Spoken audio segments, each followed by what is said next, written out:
And away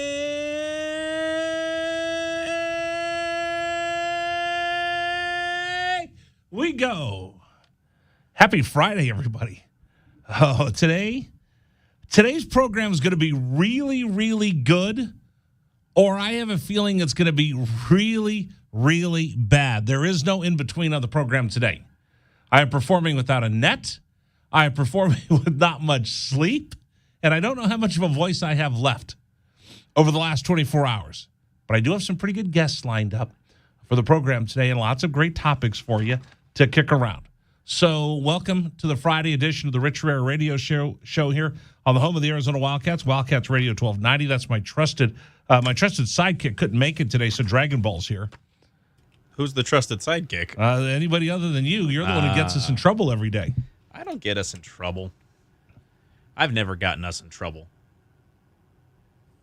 I mean that wholeheartedly. I'm not saying that as a joke. You know, your grandma's listening, and if you're telling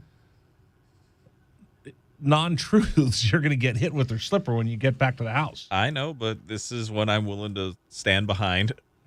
Whatever nonsense you're throwing out at me today, right? Oh, yeah. Okay. Well, anyway, happy Friday to you. Quick reminder, we're going to take a little bit of time off. At least I am. Right. I'm going to go sit by the pool, drink margaritas, probably go watch Top Gun again and the Elvis movie and enjoy some popcorn while Dragon Ball will be here doing construction work. Yes. Yeah. Sorry, bud. I'm hoping I can avoid having to take charge of the construction. Oh, I've already nominated you in charge. We've got union guys out there, so I can barely put together IKEA furniture, let alone a new workable soundboard. So I don't know how well this is going to go if you're trying to promote me to be the leader of construction. Why would you buy anything from IKEA? I tried it once; it didn't work too well. Then I'm okay with it. You realize there's guys on Craigslist that can make a living by putting together the impossible things with no directions from IKEA other than stick figures? Stick figures. You bought something from IKEA. There's no words. It just blop, blop, blop, blop, blop, blop, blop, blop, blop, blop. I mean, yeah, but it's not necessarily that bizarre of a language to have to understand. There is no language to it. It's just, it's hieroglyphics. I hate IKEA. I can honestly say that. I dislike it. There's only one thing that I like from IKEA. They have the best barbecue thermometers in the world. That's the only reason to go into IKEA. If not, you get stuck walking in there, and it's like a maze. You feel like a rat, and there's no way out. And you're like, oh, my God, okay, I'm tired of IKEA. Can we go? No, sir, you have to keep going down that way. No, seriously, I want to leave your stupid store. No, sir, you have to go back over next to the bins of kids stuff. No. Now you've got to go buy the forks. Now you got to go buy the plates. Now you got to go buy everything. No, just let me out of here. It's not nearly that bad. I don't know. I'm tired. It's not their fault that you get lost in the store. I've had about 5 people stop me today and ask, "Are you okay?" Am I a little cranky? I mean, you're normally cranky as it is. I'm not cranky. Am I cranky? Sometimes. All right, I'm just tired. So I can understand that. We did the show last night, and then there was the NBA draft, and then I did the overnight show. Late night, I sat in for Amy Lawrence. By the way, I figured I didn't know this. Everybody on the network took the day off, except for Jim Rome, and I think Rome's going on vacation next week. Would he be? Because again, he's starting up the Smack Off. I think today. The Smack Off was today, and then he usually goes and hides for 2 weeks in a basement somewhere to recharge his batteries. Right. So I think today was a Smack Off. I think he's taking the day off. JR, Sports Brief, took the day off. I don't know if Zach Gelb worked or not. But I sat in for Amy Lawrence, and then DA took the day off as well. Right. So they had all the B-teamers on the network yesterday. But so I covered the NBA draft. Then I did the late night show overnight on CBS. And then I had to get up this morning because I did a bunch of interviews in Chicago for radio stations that wanted to know about Dale and Terry. Right. So they're like, hey, can you come on tomorrow? Sure, what time?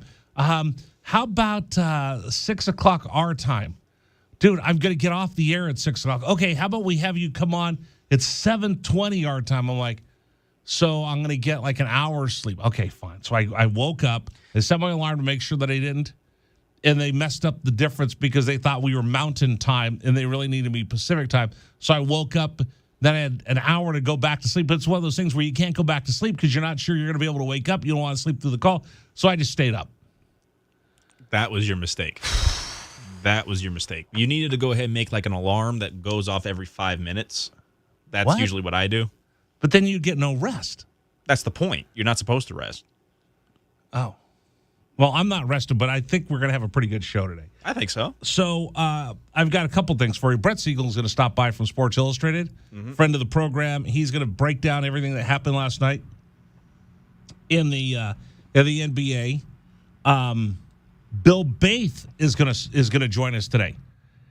This is a unique Tucsonan who played Major League Baseball, played in the World Series, and then retired and became a firefighter here in Tucson. And you're going to have to excuse me because I'm going to go total fanboy on Bill. We've never met face-to-face. We've communicated on social media. Oh, I really sound like a stalker, don't I? Do I really sound like a stalker? A little bit. It's one of those things on Facebook where you become friends with somebody that you really don't know, but let me see if I can be friends with him, and then you become friends and you see everything that goes on in your life and you feel like you know him, but you've never really met him. And I was a fan of his when he played in the big leagues. I remember I thought he was cool, and now he lives here in town, and then I've known him forever. Like, wow, he lives here in Tucson. That's cool. So then I finally pulled the trigger and I said, hey, Bill, will you come on the radio show? And he said, get away from me, kid. Don't bother me. No, he said, yeah, I'll come on. So I wanna learn more about Bill Baith today on the program. We'll talk more about the NBA draft. Tommy Lloyd at a Zoom press conference this morning. We'll give you the highlights from that. And, oh, by the way, I have a special guest coming up, a surprise guest coming up at 5 o'clock today, Dragon Ball. Oh, who would this be? Oh, I can't tell you just quite yet. Oh. But I will tell you, what do you think? You know who the guest is, right? At 5 o'clock, did you look at our script of the show? I looked at our script because most people think we just walk in here half cocked and just start babbling. I actually think through what we're going to do on the program. Whether we do it or not is a whole nother story. Yeah, that's the part that's always kind of up in the air. Because Dragon Ball distracts me, and then I don't get to what we're supposed to do, and then we get yelled at afterwards. But what's the over/under that I cry in the 5 o'clock hour? Will you stop? Seriously, I just told you how tired I am, and you just yawned in my face. I know, but I was yawning in the sense of like, man, I know you're gonna cry. There's no doubt about it in my mind. Like that's a clown question, bro. I know you're gonna cry in the 5 o'clock hour. If you want to hear Rich Herrera cry, it'll happen at 5 o'clock. Should I just leave it at that? Now, the thing is that the question will be, is it tears of joy or tears of frustration? Might be a little bit of both. All right, let's see what's rattling around my big old head today. Warning. The following segment might trigger some listeners, and 1290 does not take responsibility for the following content. What the hell is going on? It's time for the list as we explore the sick, twisted mind of our host, Rich Herrera. And that's when things got bad. And the list of things he is thinking about in that huge size 8 chrome magnum head of his. Look at the size of that boy's head. That's like an orange on a toothpick. You're gonna give the boy a complex. Well, that's a huge noggin. Has its own weather system. Oh, what is rattling around in this dome, in this cabeza? The biggest hat possible is a size 8, unless you get custom made. What size hat do you wear? You're about to yawn again. I don't know. No, I wasn't about to yawn. I was trying to think about what the size of my hat size is, and I don't really know if I look for the size. I just go by the feel. I don't think I've ever looked at the number for my hats. Well, let's get to it, shall we? Here's what's rattling around in my big old head today. What a night for the Cats. 2 first-rounders plus the 33rd pick overall in the draft. Here's what it sounded like last night as it happened with Adam Silver, the commissioner of the NBA, saying the Arizona Wildcats name not once, not twice, but 3 times. And it started with the number 6 pick. With the 6th pick in the 2022 NBA Draft, the Indiana Pacers select Benedict Mathurin from Montreal, the NBA Academy Latin America, and the University of Arizona. Boom. Ben Matherick goes number 6 to the Pacers. That's cool. That's only the second player from the NBA Academy to get drafted. Pretty big deal, representing his native Canada, representing the NBA Academy, and then representing, of course, the Arizona Wildcats. Congratulations to Benedict Mathurin. We're going to check later with Brett Siegel, and we'll talk about how he fits and why that's a great landing spot for Benedict as he makes his pro debut in the Summer League coming up. All right. Yada, yada, yada, yada, yada, yada, yada, yada, yada. 17 comes and goes. It's time for number 18 for the commissioner to step up to the podium, and here's what he had to say when the Chicago Bulls were on the clock. With the 18th pick in the 2022 NBA Draft, the Chicago Bulls select Dalen Terry from the University of Arizona. Did I hear a groan? Play that again. Wait a minute, was there... were they? Did they groan on ESPN at DT? It might have been Kendrick Perkins. You never know. The Chicago Bulls select Dalen Terry from the University of Arizona. Did you hear that? There's a little like, I mean, that might be more of a quizzical, Well, you know what? To heck with you. Go kick rocks, whoever that was. By the way, which did you watch? Did you watch Stephen A. Smith screaming on one channel, or did you see, or did you watch Kendrick Perkins, who now I'm mad at? No, you see, you know what? I watched the ESPN version, but I will say that Stephen A. Smith segment was it was pure chaos, and I loved every minute of it. You watched that? Oh yeah, I couldn't watch it. I love it for the sake of the fact that like Knicks fans feel like they're just so cursed, and you know what? At this point, they may as well be. I found it hilarious. Not as bad as the Nets. That remains to be seen. All right, let's see. What else are we going to tell you about? I just got thrown off. I really want to know if that was Kendrick Perkins moaning. I'm gonna find out. I'm gonna get to the bottom of this. We'll have to do some research on this. I'm gonna get to the bottom of this. I'm gonna ask him, bro, what's up? Bruh. What up? Bruh. And I'll do the head nod, the quizzical head turn, which we really can't explain on radio. Then, second round comes, third pick. It's time for the Toronto Raptors to make their choice. And see who will be headed up north. With the 33rd pick in the 2022 NBA Draft, the Toronto Raptors select Christian Koloko from Douala, Cameroon, and the University of Arizona. Boom. Christian Koloko. Christian Koloko. Going to the University of Arizona. By the way, is Adam Silver, seriously, bro? How many times are we going to use the word bro today? Bro. Listen, bro. You make a lot of money. You can't do 2 rounds. No. That's the deputy commissioner's job. The deputy commissioner doesn't get to do a whole lot. He does the NBA draft lottery. He can do the second round. No, I want the commissioner. You make a bunch of money. I mean, at that point, though, that's asking him to stay for a long time, and he's got to do his own. What else does he have to do? He's probably got to do his own press row. Like, to be fair, he's the commissioner of a major sporting league. Like, of course, he's going to have to go ahead and do some interviews. Whatever. Christian Koloko goes to Toronto. You know what? It was really cool watching all 3 of their names being called last night. It was pretty cool that Tommy Lloyd was in Phoenix last night, and I think the Tabellis brothers were up there. And I think Kirk Reese was up there with DT. Ben, of course, was with his mom and his sister in New York.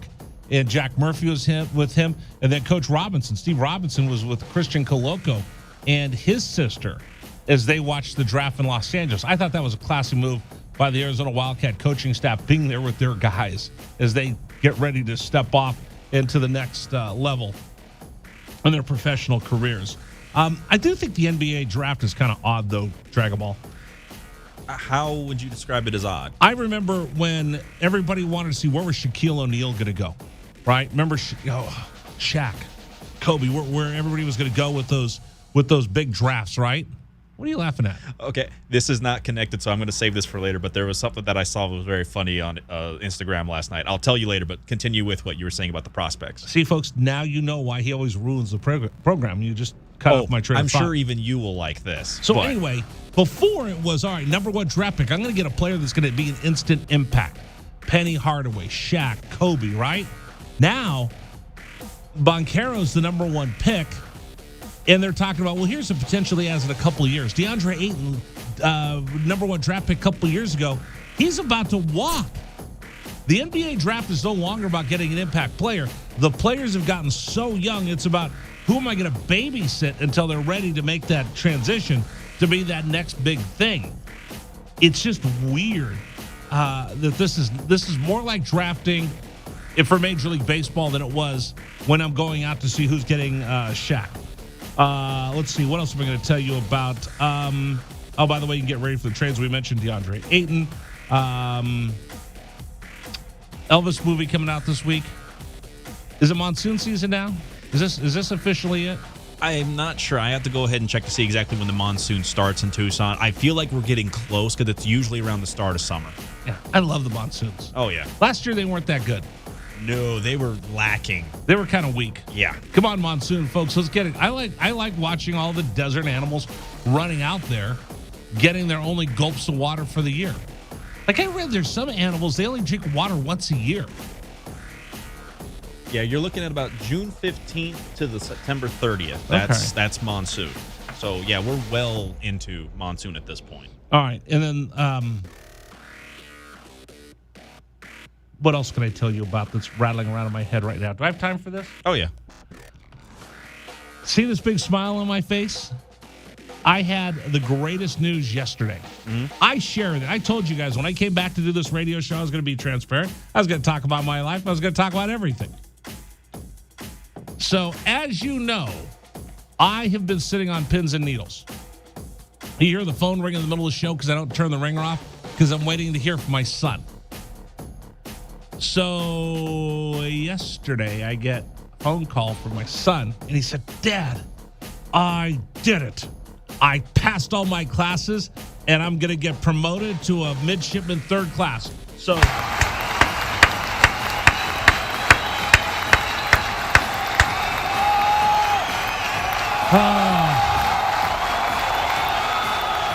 this kid has worked his ass off. So proud of him. So proud of him. And, when he called me, I was on my way home last night and told me, proud dad moment right now. I will tell you that. All right. That's what's rattling around in my head right now. All right. Coming up with the program. I'm kind of bittersweet on everything that was going through my head last night during the draft. I want to talk about that. And Bill Bath is going to join us. Major League Baseball player, Tucson firefighter. I don't know. I think I got a man crush on him. Is that okay? Is it okay to say? Oh, yeah. I've never met him before. Yeah. He might. I don't know how he's going to react. I'm sure he'll be fine. Do you think I can act cool? Oh, yeah. Do you think I'm going to say something dumb? You'll be chill. Now I'm nervous. This is Wildcats Radio 1290.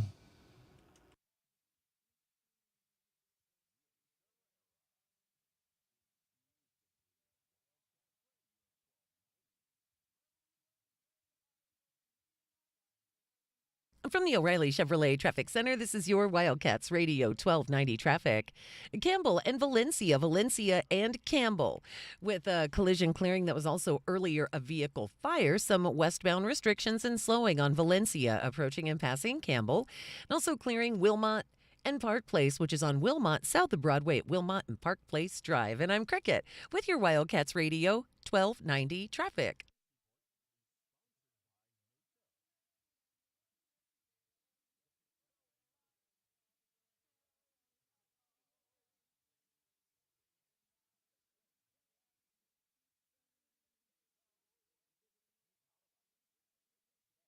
For over 3 decades, nobody has had a wrestling career like Arn Anderson. Conrad Thompson gets all the stories with Arn. It feels as if with all these cage matches, there's an expectation that guys are going to be bleeding. Those mats are very, very dirty. Main thing is take a long soapy shower and keep those injuries Neosporin up. Neosporin is a miracle drug, and it will heal stuff up overnight, believe it or not. Listen to Arn every week, wherever you get your podcasts.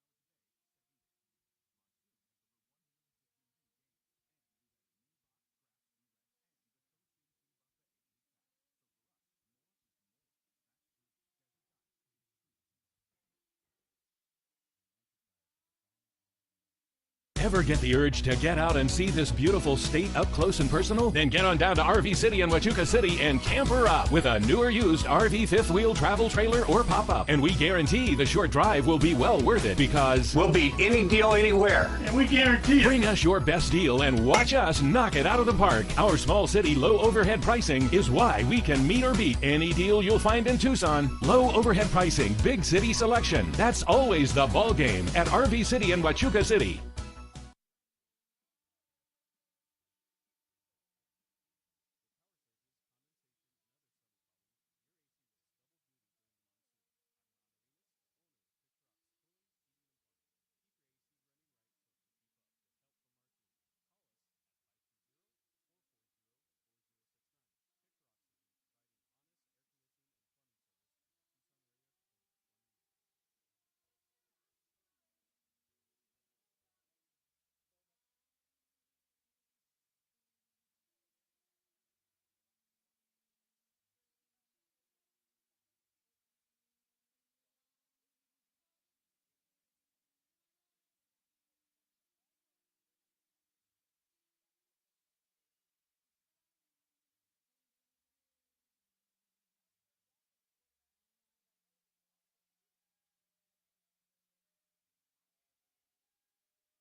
Wildcats Radio 1290 is everywhere. You can now hear us on our free app from the app and Google Play Store. Streaming on WildcatsRadio1290.com, iHeartRadio and Odyssey app, and even on 1290 AM. This is Wildcats Radio 1290.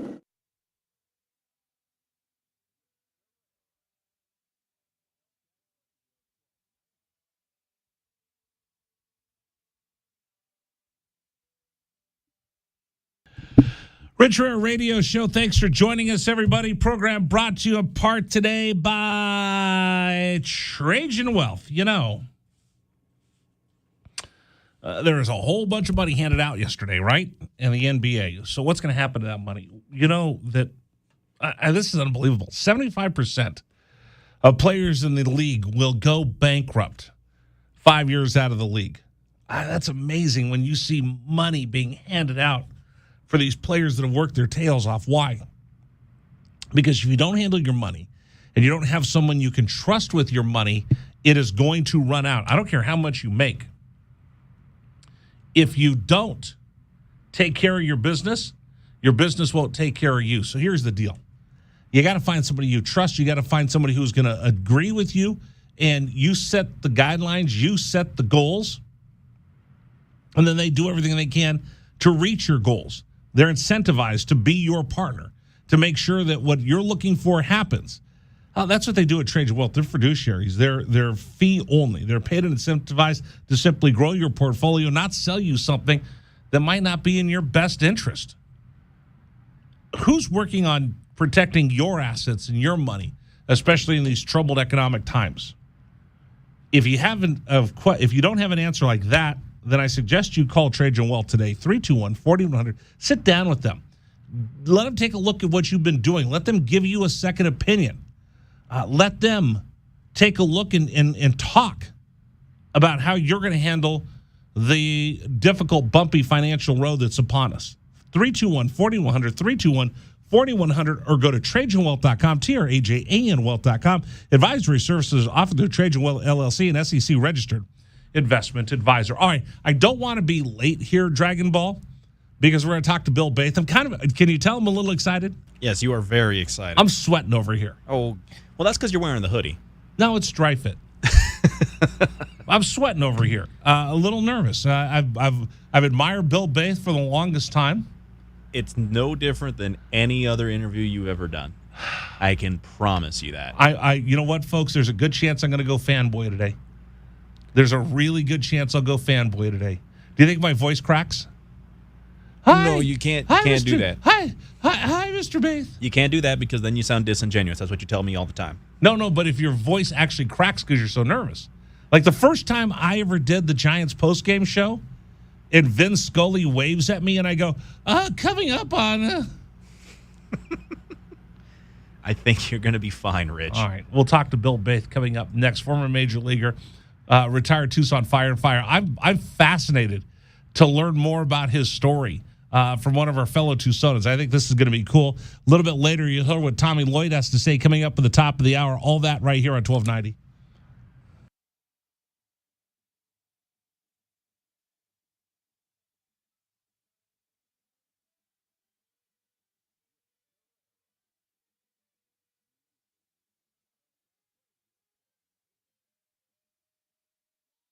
From the O'Reilly Chevrolet Traffic Center, this is your Wildcats Radio 1290 traffic. Campbell and Valencia and Campbell. With a collision clearing that was also earlier a vehicle fire, some westbound restrictions and slowing on Valencia approaching and passing Campbell. And also clearing Wilmot and Park Place, which is on Wilmot, south of Broadway at Wilmot and Park Place Drive. And I'm Cricket with your Wildcats Radio 1290 traffic.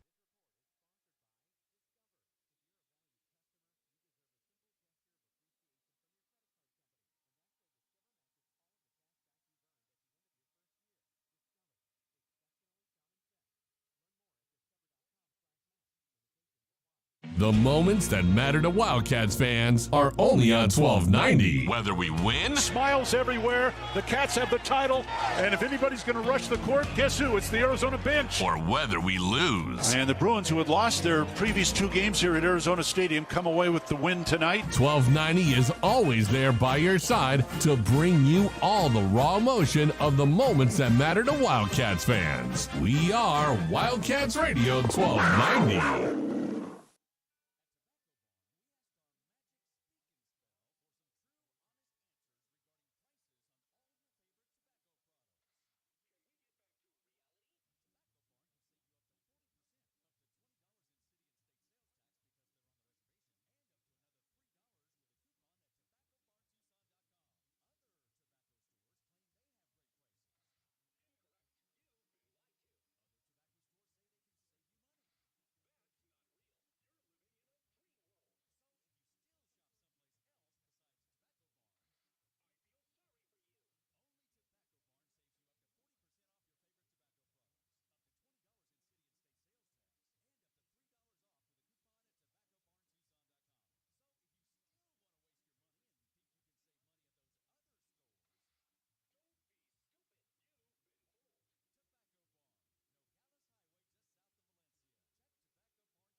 This is David Amon, and here's what's trending on 1290 here at 3:31.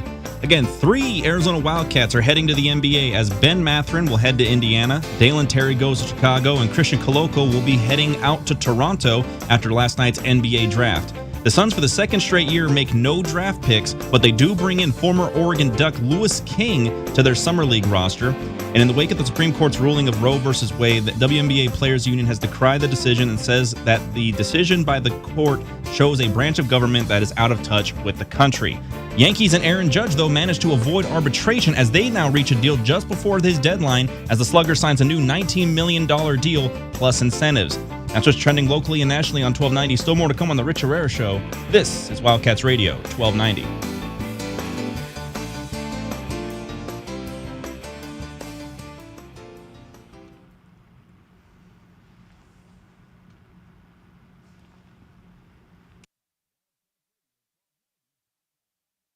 Bill Bates, he's the answer to a trivia question. He and a couple of others who have both performed for the A's and the Giants. He was with Oakland in 86 and 39 games. There's a high drive to deep left field. Tony Phillips goes all the way back, and that one is gone. Al Michaels calling a home run for Bill Bates. All right, I'm going to try not to go all fanboy, everybody, but someone who I've wanted to talk to on this program for the longest time. Former Major Leaguer, former Tucson firefighter, and a special guest joining us here on Wildcats Radio 1290, Bill Bates, our guest here on 1290. Bill, thank you so much for joining us. I'm sorry that I stalk you on social media and act like a fanboy, but I'm just thrilled to be able to talk to you. Rich, thank you so much for having me on your show, first of all. And you know what? No offense taken to you. You can stalk away, no problem. I love the way you started that, and it certainly brought back a lot of memories for me. So thank you for doing that. I mean, you're kind of every 11, 12-year-old's hero. When we were 11, 12 years old, what do you want to be? I want to be a baseball player, or I want to be a fireman. You did both. You know, I was very fortunate and blessed, and you know, I tell people that you know, I've had a charmed life. If you see me fall over in a chair, don't worry about me. I've had a great life. But I also told them, you know, to get to those positions, you had to work very hard to attain that.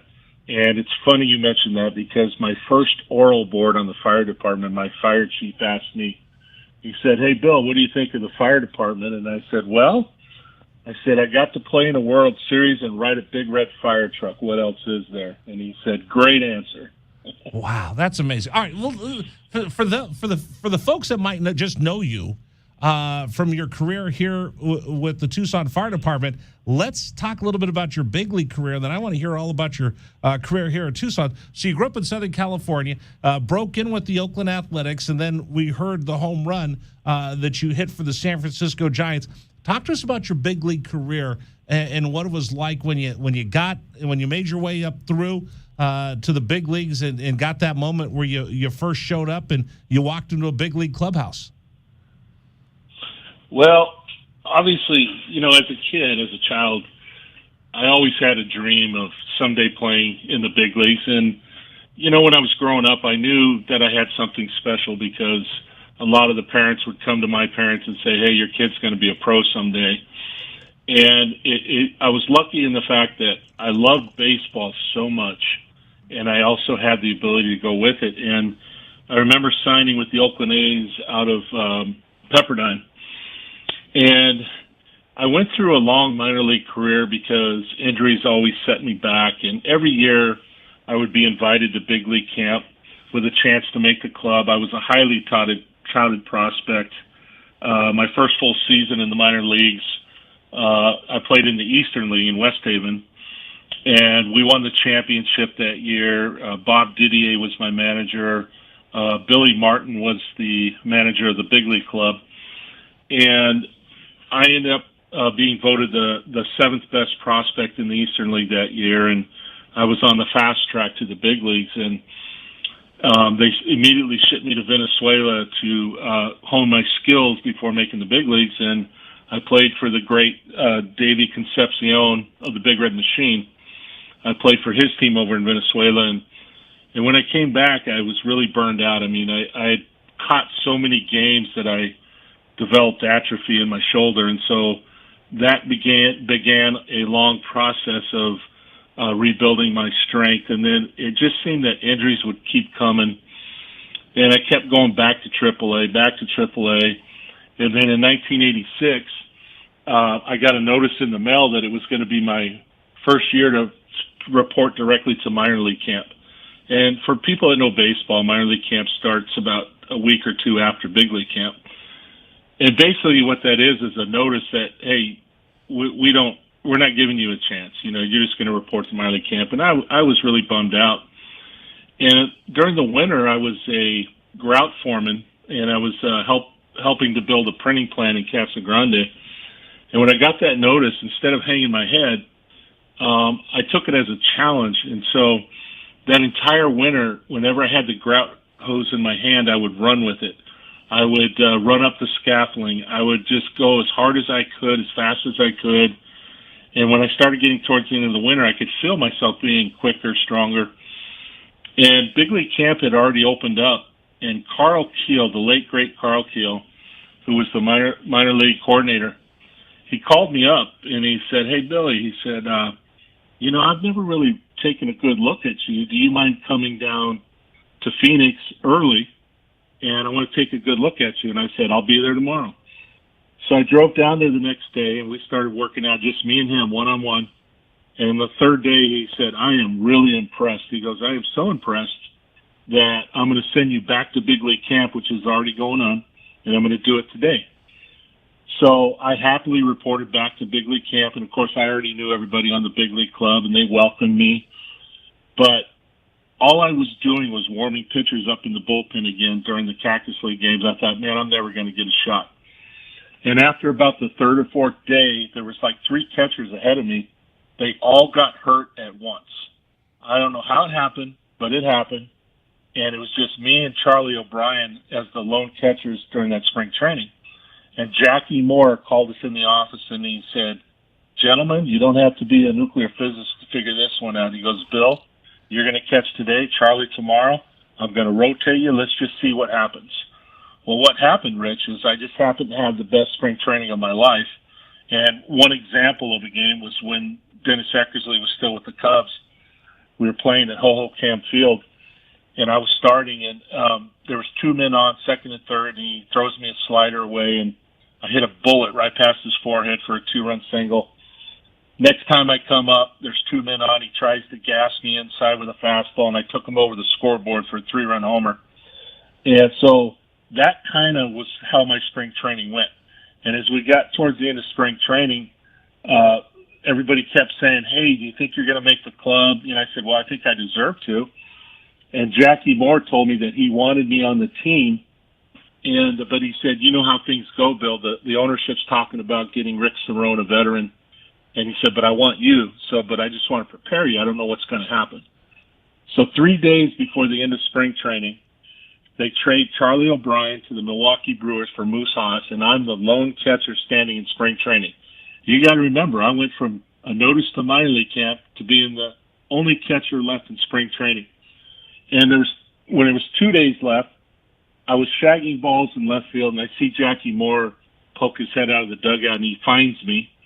And then he puts his head down, and he takes this long walk out to left field, and I'm out there cussing, and I'm upset. I can just tell by his walk that they traded for Rick Cerrone or I'm going back down to the minors. And he walked and got within 2 inches of me, didn't even pick his head up. And he said, hey, Bill, you remember that conversation we had? And I said, yes, sir, I do. And he raised his head up with a smile and he said, well, congratulations, you made the team. And the feeling I had that day was one that you just can't describe in the English language because of how hard it was to get to that point. And I remember we flew back north, and we had the opening day was in Oakland at the Coliseum, and I'm standing next to Dusty Baker, who him and I are good friends. And he's standing next to me. And you got to remember, this is a guy I idolized growing up because I used to go to Dodger Stadium as a kid and watch him play. And I'm standing next to him, and he looks down at me, and my nickname was the Basher. And he said, "Hey, Basher." He goes, "Is this your first spring training?" I say, "It is, Dusty." He goes, "God bless you, man." And I remember the chills that I had for my first big league game. And to make it even better, we're playing the California Angels. I look over, there's Reggie Jackson, and all these stars, and I'm thinking, who am I? But anyways, the third game, which we were getting ready to go back and play the Twins, so we only had a quick 3-game homestand. And so on the third game, it's the 9th inning, 2 outs, and Alfredo Griffin was at first. We're down by a run, and Jackie told me, "Bill, grab a bat, and you're going to get your first at bat right here." And I am so pumped. And I take a long, slow walk to the plate. I dig in. I'm so excited. I get ready to take the pitch, and the pitcher turns and picks Alfredo off for the third out. And I didn't even get to see a pitch. And Alfredo walked by me and goes, "Hey, sorry, man." And when the game was over, Jackie came up and said, "Hey, Bill, I'm sorry what happened out there." He goes, "Don't worry. You're catching the first game in Minnesota." So I had a whole off day to fly back east and think about me starting that first game in the Metrodome, which was unbelievable. And as it would have it, I ended up getting Moose Haas through the game, caught a complete game. I went 2 for 3, was player of the game, and got interviewed by Ray Fosse after the game. And, I don't think I slept a wink that night. It was unbelievable. Bill Baith joining us right now, former major leaguer, former Tucson firefighter, our guest here on Wildcats Radio 1290. I'm just absolutely speechless listening to this. You go on from the Oakland A's to the San Francisco Giants. We heard the home run in the World Series. I mean, Al Michaels, the guy who called the Miracle on Ice, "Do you believe in miracles?" is saying your name, talking about your bomb. I mean, Bill, this is pretty amazing stuff. But Brett Boone's one of my really, really good friends, and I end up talking to him like 2 or 3 times a day. Mm-hmm. And we talk about things that it's pretty amazing in sports, and baseball in particular. There's almost the hand. There's a providence to it. There's the hand of God is there. Whether you stay healthy, whether you get the right break, whether the rosters work out and the money works out. There's so many guys that fight and scratch and claw and don't make it that deserve to be in the big leagues. And there's guys that just, for whatever reason, they've got a horseshoe in their back pocket and they've led a charmed life. And it's just up to what the baseball gods and fate and the man upstairs wants to do. That's a true fact of life. And I'll never forget the late, great Dick Winsect. He was a veteran scout. He's the one that signed me out of Pepperdine. And when I first signed, he came up to me and he said, "Hey, Bill, I just want to give you a lesson." I said, "What's that?" He said, "You could be the greatest player in the entire world, but unless the team has a need for you and you have a little luck, you'll never get that opportunity. So I want you to remember that." And so when I made it to the big leagues with Oakland, the first card I got in the mail was from Dick Winsect. Wow. And it said, "Congratulations, love, Dick." And I was like, I got teary-eyed because it meant so much to me. And, I could have easily thrown in the towel with all the injuries and the setbacks. But there's one thing that really resonates in my life is never giving up. I love beating the odds. I love when people say you can't do it. And I would always say, "Watch me," And every ball player that's up there, you got to have that kind of mentality, and you have to have that strength, that mental strength. And but I've been blessed, even though I didn't have a career where I started every day and caught for 15 years, which that's what everybody said would happen and what I thought would happen. But it didn't work out that way. But I still hold my head high because I had some really good highlights. My first at bat in Yankee Stadium, I took Ron Guidry deep. That's right up there with the World Series home run. Hearing Bob Shepard call my name in the lineup, those are things that just, it gives you goosebumps. I look back at it and it really hits home about what happened. And what's a really funny story too. And the Giants 3 years ago flew me and my daughter back for the 30-year reunion of the '89 World Series. and we're up in the air, and she was 20 years old. And she didn't know me as a ball player, but I looked at her and I said, "Hey, hon," I said, "you know me as Dad, the fire captain. But I said, when we land in San Francisco, people know me as Bill Bate, the player that played in the '89 World Series, and you know how 20-year-olds are at that time." She rolled her eye at me and said, "Yeah, whatever, Dad." So we took a cab to the hotel, and there was like 50 people there. And as soon as I got out of the cab, "Oh my gosh, it's Bill Bate, and will you sign?" And I signed for 30 minutes, and my daughter standing at the entrance of the hotel with her mouth open, and I winked at her and said, "Do you believe me now?" I mean, I think about the guys you were around. I mean, when you're coming up under Billy Ball, I mean, you're at spring training with Billy Martin.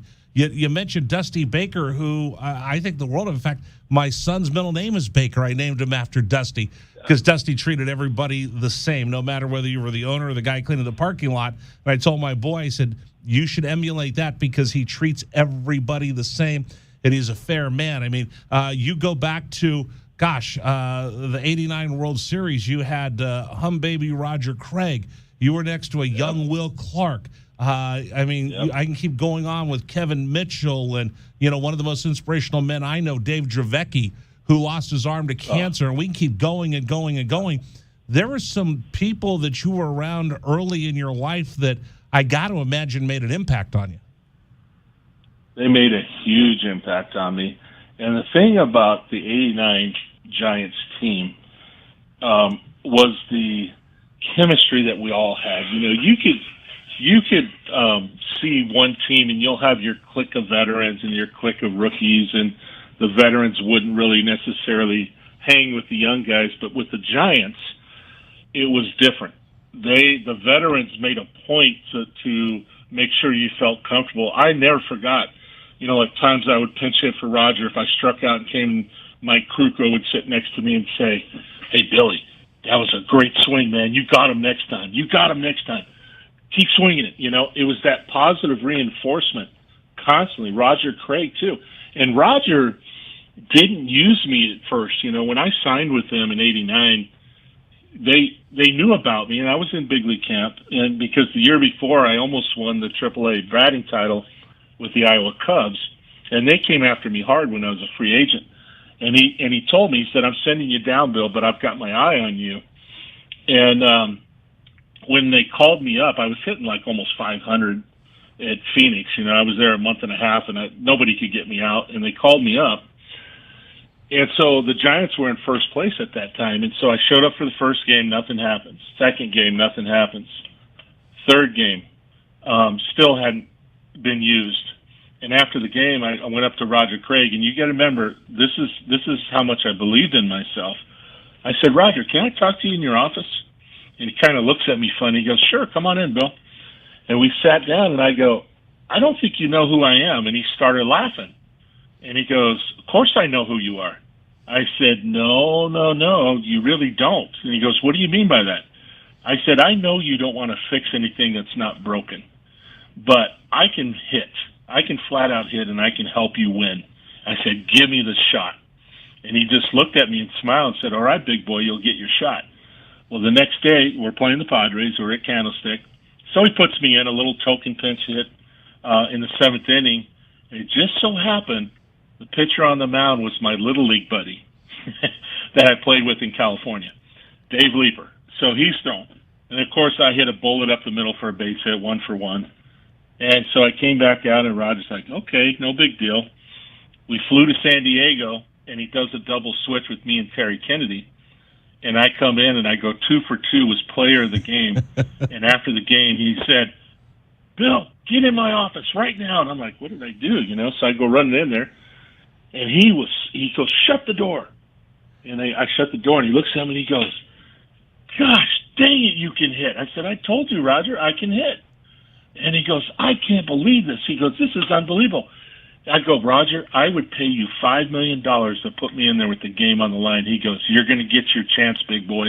He goes, "It doesn't matter if it's a righty or a lefty. I'm going to use you." And I said, "Thank you," and walked out of the office. I could just see the grin on his face and the smirk in that southern drawl. And remember, this is Roger Craig, who was a famous Brooklyn Dodger, baby. And seeing all that. Okay, so that's a lifetime in itself, playing in the big leagues. Then you ended up playing over in Japan for a couple of years. Now, here's the fascinating thing I don't know. Talk to me about the transition from being a Major League Baseball player to joining the Tucson Fire Department. So after the World Series, and, I didn't know it at the time, but I knew Japanese club, there were some people that were scouting me. And this was after 1990. And they approached me with a large contract. And at the time I thought, well, okay, I think I'll go play over there. So I'll give it a shot. I knew other players had gone over there. So I went over to Japan, played a couple years, came back, and then I went through a divorce, and it was an accumulation of a lot of things. When we had the Earthquake World Series, I volunteered to help out in the public. And I no pun intended, but it lit a fire under me because I felt like I was really doing something that was meaningful, where I was going out and seeing these people, their whole lives crushed, their houses destroyed. And I'm touring around on a bus and trying to help these people. And I never forgot that. And so when I went through the divorce, it gave me an opportunity to reevaluate my life. And I remember sitting back, and at the time I had a son, and I thought, I don't want him growing up wondering where his dad is, since I was going to be a single-family dad. And the accumulation of helping people and having my son, I thought, you know what, I'm going to change careers. And so I started researching things. My dad was a police officer in East LA for 33 years. I knew what public service was like. And the more I researched, the more I realized that the fire department offered something that I really liked, and that was the team dynamic. You still had all the playing jokes on each other. It's a whole different ballgame, except it's life and death. It's not entertainment. And that was appealing to me. So the more I researched and the more I looked into it, and once I flipped the switch that this is what I wanted, then it was full steam ahead. And I knew that I was up against the wall because everybody I was competing against for the fire department already had a background of EMS or fire science and behavior, whatever. And I remember thinking to myself, how can I beat these people? And I thought the only way is I have to know it better than they do. And so from the time I'd get up in the morning till the time I went to bed at night, that's all I did was study. And when the testing process came, out of 2,000 applicants, I placed 4th overall. Wow. And that's how I got on the fire department. Is this here in Tucson? Yes, for the Tucson Fire Department. What was the draw? What was the draw to Tucson? I'm sorry? What was the connection to Tucson? That was my ex-wife. Thanks for bringing that up, Rich, but no, I'm just kidding. Okay, so you had connections to Tucson. Yes. Okay, yes. Perfect. And I've been living here, and I knew that this was going to be my home. Southern California was a distant past. So I really love the desert. I love being out here, and I wasn't going to move, so that's how I stayed here. And then got on the fire department, and of course, once I got on, I wasn't satisfied and promoted to paramedic within 2 years. And then wasn't satisfied again, and within 3 years was promoted to captain. And then I finished my career as a 20-year captain, and I was also a provisional battalion chief for a year and a half.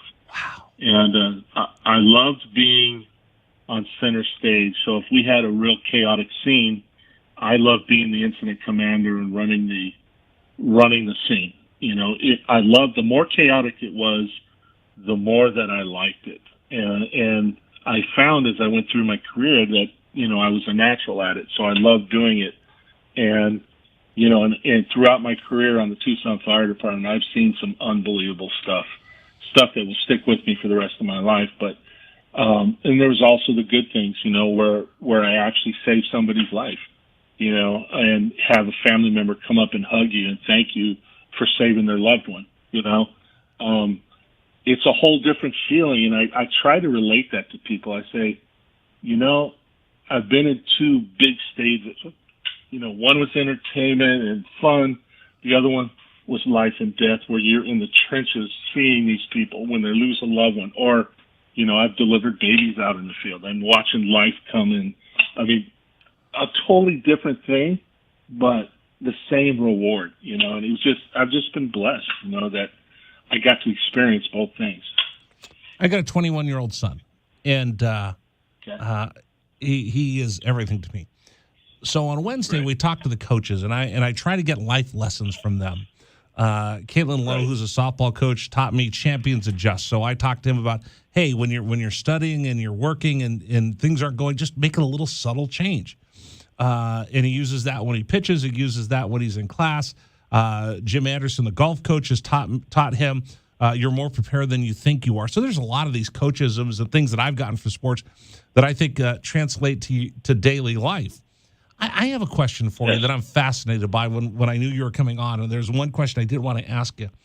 Can you compare and contrast being on that big stage? Let's say your first time at Yankee Stadium, you walk up and Bob Shepard, now batting Bill Bates.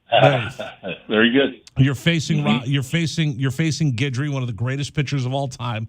And there's nothing as big as standing and looking up at the upper deck of Yankee Stadium. It will chew you up and spit you out unless you have some intestinal fortitude. And that is a pressure-packed situation. Can you compare and contrast that moment where Guidry goes into his windup?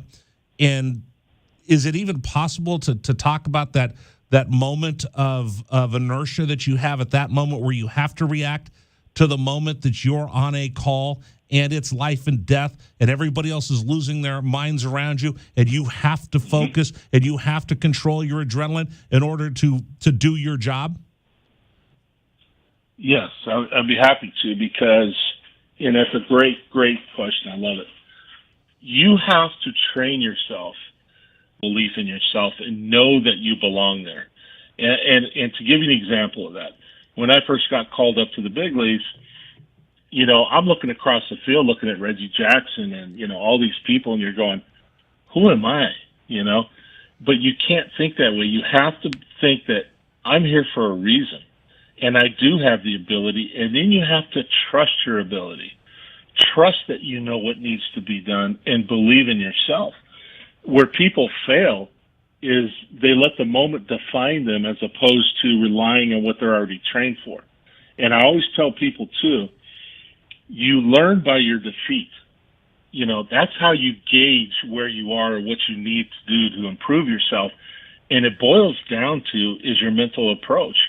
You train yourself to have that calm mind when things are bad because you know inside that you've trained for that. And that was the way in the fire department.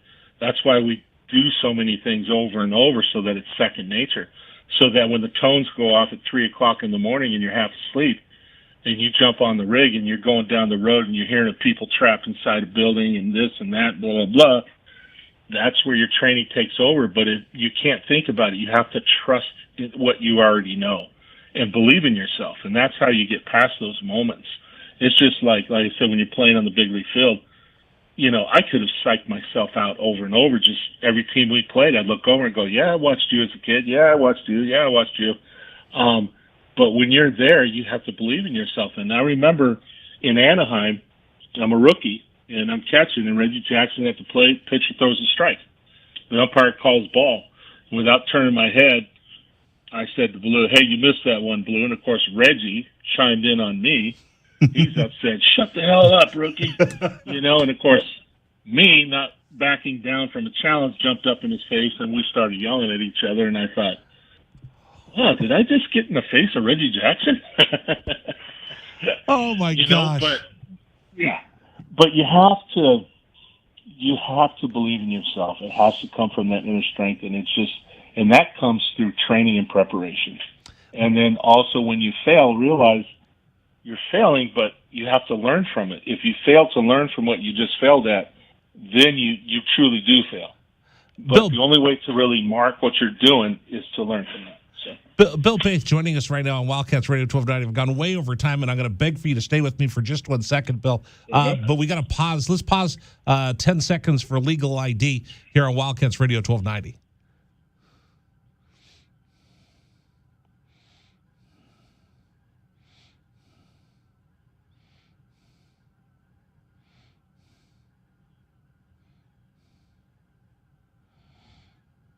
Rich Herrera with you here on Wildcats Radio 1290. We're talking to retired Tucson Fire Captain Bill Baith, former major leaguer. He's lived the dream of every 11-year-old boy that said, I wanted to be a big leaguer and I wanted to be a fireman. He did both. The fraternity of being inside the clubhouse and the fraternity of being in a firehouse. My dad was a fireman for a little while, so I got a little inside of what that fraternity is like for those that work as first responders, whether it's the police department, fire department, EMS. That is a fraternity, and you guys fill so many hours where you're just under the gun and the pressure, and it's life and death. In the big leagues, it's a lot. It's a different pressure, but it's a pressure. Talk about the similarities between the two fraternities, because you have to rely on your teammates in order to get through the pressure of your daily job. And that comes down to, like we were talking about earlier, being mentally prepared. But you, hopefully at a young age, you played in Little League or you played high school ball, whatever, and you learned about team dynamics. And you're taught, if you have a decent coach, they teach you, about how your whole goal is for the team, not just your own personal accolades. So you learn what it means to sacrifice, what it means to give something up for the team. And that's built into you as you evolve and you get older and older. And the team dynamics is it's a special fraternity, like you said, Rich. It's a special fraternity both in baseball and in the fire department, because you've reached a level that very few people get a chance to do, and you're part of that special fraternity that you will forever be a part of that. It's the same with the fire department. And you learn to rely on each other. You learn to depend on each other. When I was in a fire or with my people that I worked with, your life depended on them doing what they were supposed to do. And for instance, like if I was an incident commander of a scene, I had to understand who my personnel were, who could handle what. And then knowing that and assigning them to the right places where they could succeed, where everybody succeeds. And it's just something I think you learn as you go up and you're playing on a team sport. You learn what sacrifice means, and that carries over both in baseball and the fire department. Did your two worlds, like you said with your daughter when you went for the reunion of the '89 World Series, your two worlds collide? What was it like when you're on the fire department and somebody finds out about your previous life? They love it. A lot of them love it, and then a lot of them would tease me. Which I find funny, because and I'm not going to say who it is, but there was a captain on our job that used to tease me all the time, and he would call me One Hit Wonder. And he was a big wrestling guy, right? And so whenever he'd come near me, I'd put my hand up and I said, "Do you have a W-2 you can show me for athletics?" No. I go, "Then talk to the hand." And then one day we were downtown and we happened to be on the treadmill next to each other. We're running, and I just looked over him out of the blue and I go, "This must be exciting for you." And he goes, "What are you talking about?" "Running next to a real professional athlete." "Oh, screw you." That is outstanding. Okay, now what about when you go back and you see your former teammates and they go, "Hey, Bill, what are you up to?" And you go, "Oh, I'm actually a fire captain, and I'm down in Tucson, and that's what I do." What's your reaction? Oh, it's so funny, and I got a great story for you. Terry Kennedy and I are pretty good friends. In fact, he's going to stop by and see me here in Tucson this upcoming month. But the one year when I was still on the job, he was coaching AAA, and they were playing here at Keno Sports Park. And so I showed up in my uniform, and I called ahead of time and told everybody at the stadium, the GM, "Hey, I played with TK. He doesn't know." And so with the Tucson Fire uniform, it looks a lot like Tucson Police Department. And of course, I had my shades on, and I look a little different than I did when I played. And I came in full uniform, and they marched me through the clubhouse, and TK was behind the desk, and I go, "Are you Terry Kennedy?" "Yeah." I go, "There's been an accident out in the parking lot. Your car got hit, and apparently someone took it out." And he goes, "What are you talking about, man?" And I started really throwing that bait out there.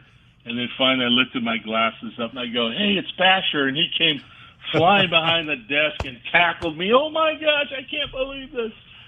So They actually love that, and I do keep in contact with TK, Ernie Camacho, Dusty Baker, and of course the reunion, seeing everybody was absolutely amazing.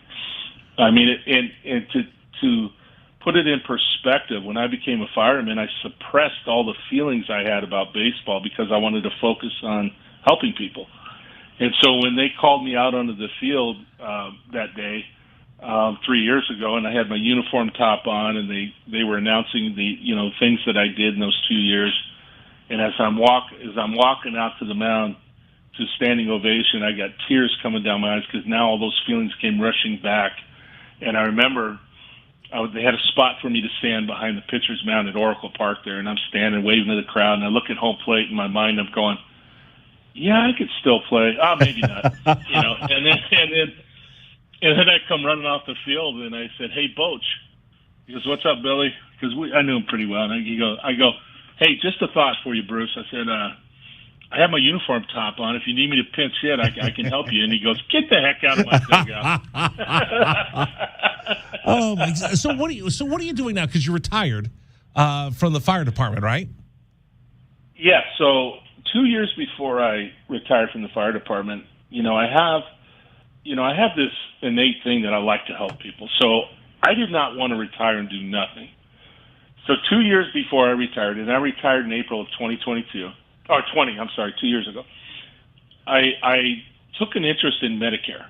I had some friends that were doing Medicare as an insurance broker that loved it, and I started looking into it, and I realized that I can help people in a different way. I can help them with Medicare.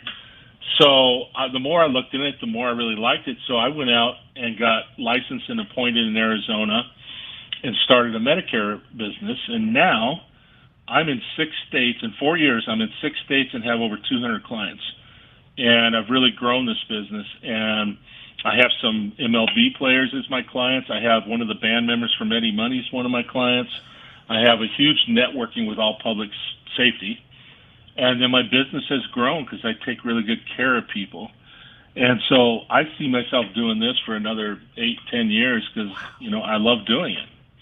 And if anybody out there, I'm going to chime in there a little bit about my site. I have a site called letsfindyourplan.com. If anybody wants to, has family or friends that want to sign up for Medicare by an ex-World Series baseball player, please go to my website and contact me through there. One more time. What's the website? So, letsfindyourplan.com.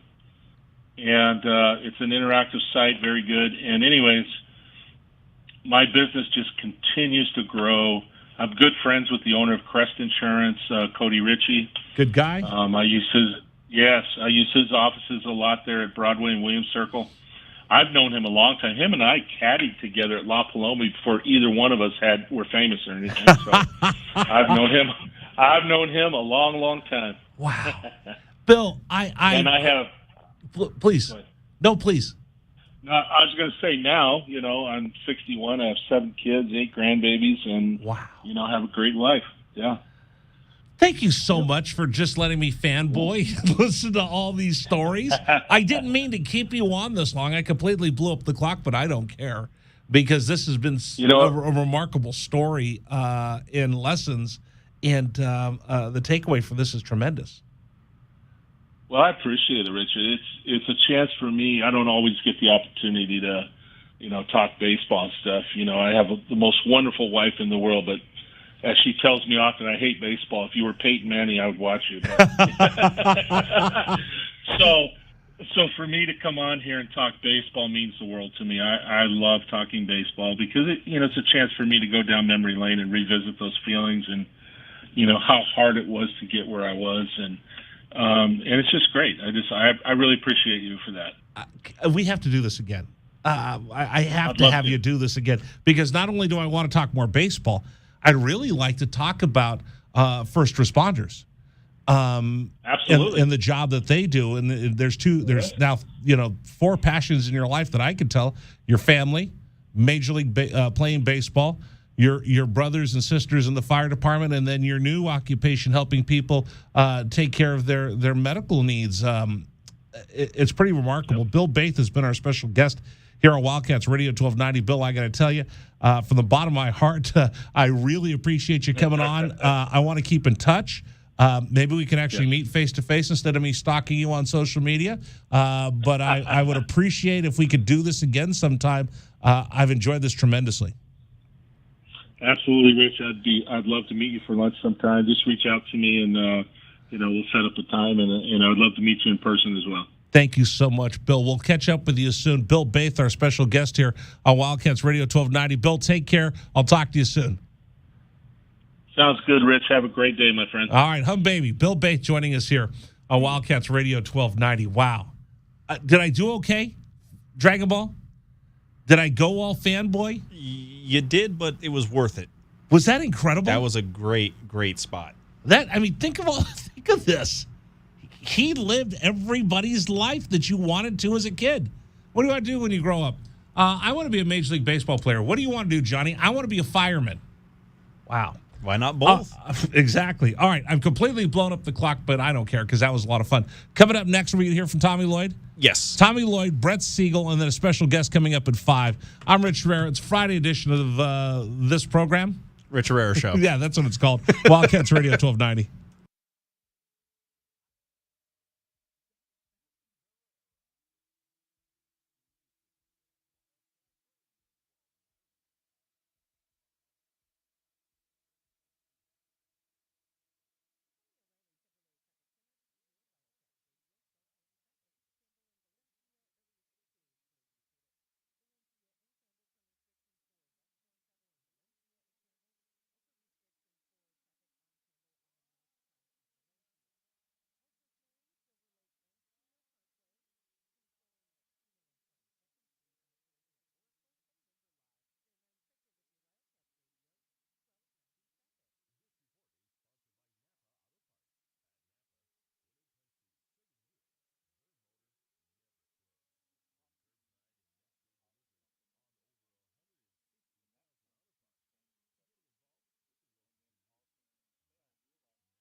Welcome back, ladies and gentlemen, to the Rich Herrera Show. Again, we want to go ahead and share a little bit of what we were able to hear from Tommy Lloyd following the NBA draft, where he was able to go ahead and talk about Benedict Mathurin, Dalen Terry, and Christian Coloco's successful journey through the NBA draft as they now head to the NBA. I got down here last year and I had a few meetings with Ben, on what his decision was going to be, whether he was going to put his name in the draft and things of that nature. And I got the sense when I talked to him, he didn't want to do that. He was hungry to come back and improve his position in the draft. And he and I just sat down and kind of mapped out a plan and on how he could do that. And I'll give him credit. He's a super diligent guy. This is a guy that he doesn't come with many extras, he's kind of keeps to himself and doesn't have a big group of people he runs with.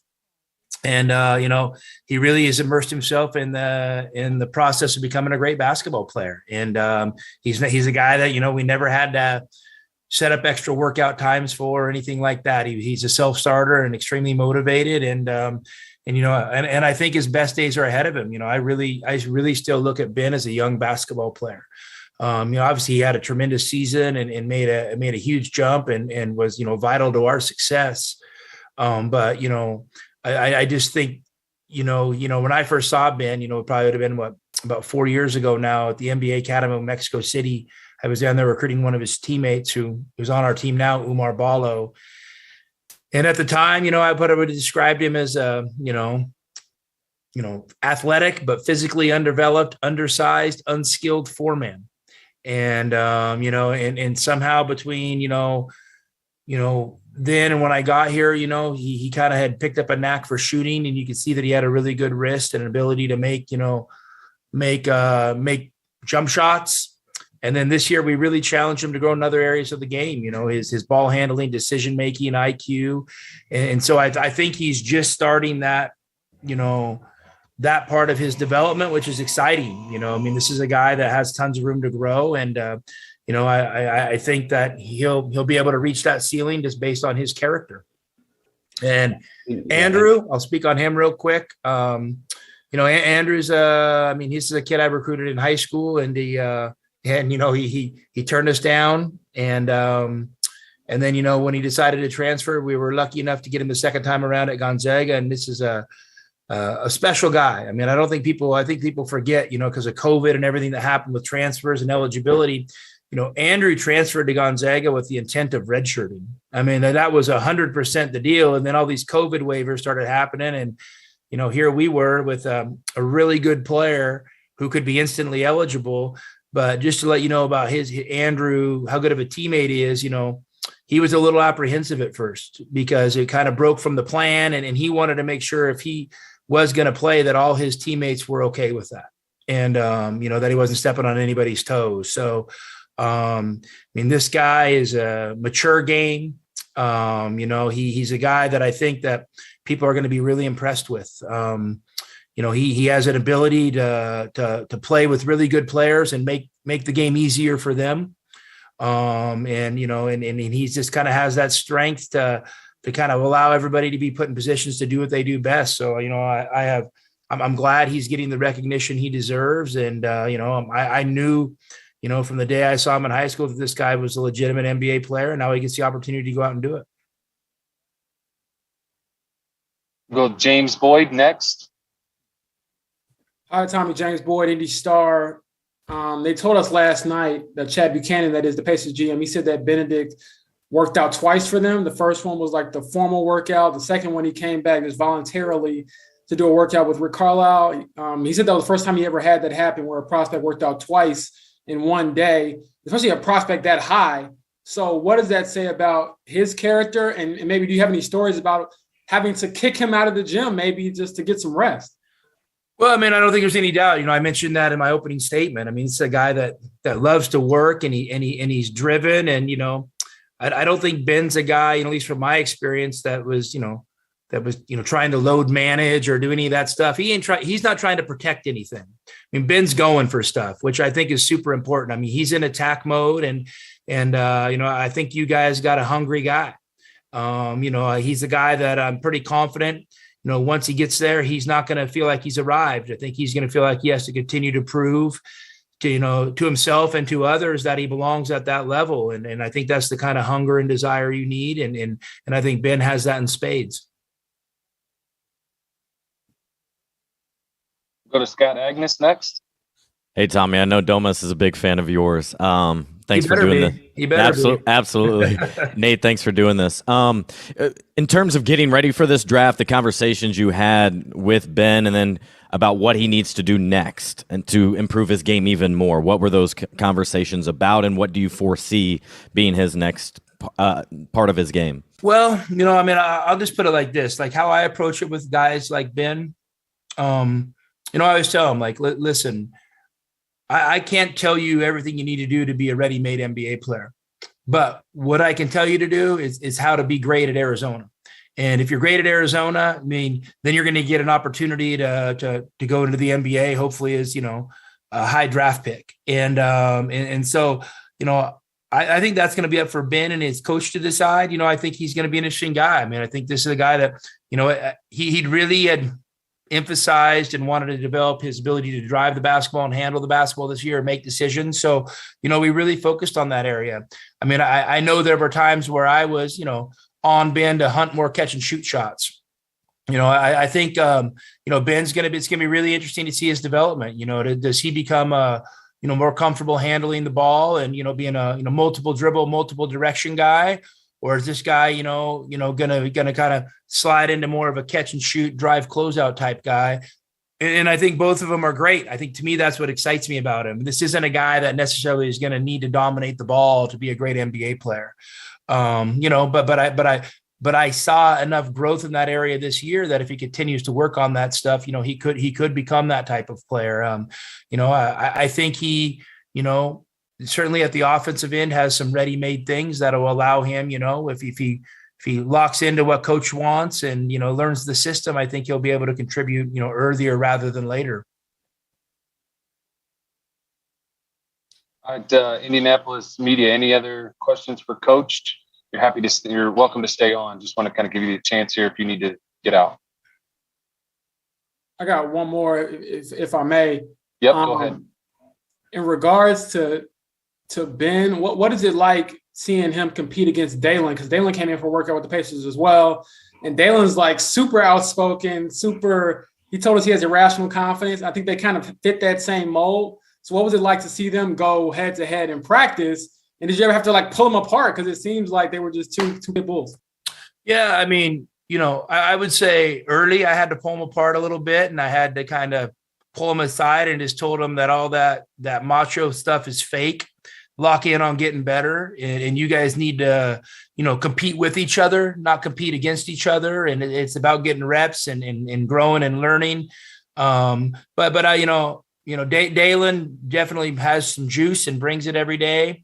And, and listen, and Ben's not afraid of that. Like, he definitely has that. He just, I don't think Ben's going to, quite has as much, pizzazz or however you want to say it as Dalen, comes across with. But no, Ben, listen, I just know this. We had some tough moments early in the season, and even throughout the season, you get in tough games. It happens. And Ben was great in those huddles. And not only, sometimes guys say things in those huddles and they go out and they're not able to back it up. Ben, was on the guys in the huddles, was great, was focused about, the task at hand. And then he went out and he made huge clutch plays. So, I think Ben definitely, has that clutch gene, and, with continued, development, maybe that can become one of his calling cards. Go back to Scott Agnes. Yeah, Tommy, I had a quick question. At the draft combine, I was asking them about the interview process, and Rick was having them design a last play. And Ben was saying, yeah, I drew it up for me, speaking to his confidence and all of that. Has that always been there the last couple of years, or is that part of his game and wanting it and willing to put himself on the line, or is that something he's added?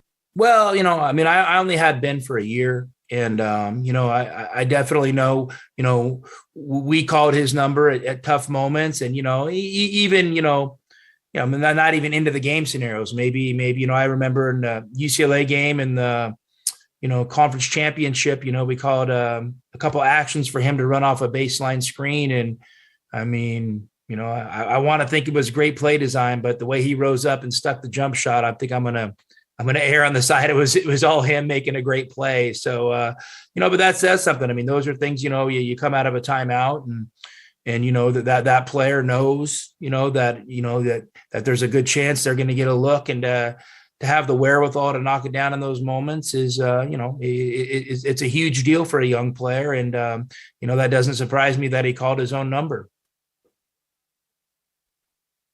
All right, we'll shift to Dalen Terry in Chicago. Casey Johnson, go ahead. Thank you, Nate. Thank you, Tommy, for doing this. I'm Casey Johnson with NBC Sports Chicago, still trying to recover from the bundle of enthusiasm we experienced on Zoom last night with Dalen Terry. What stands out to you about your association with him?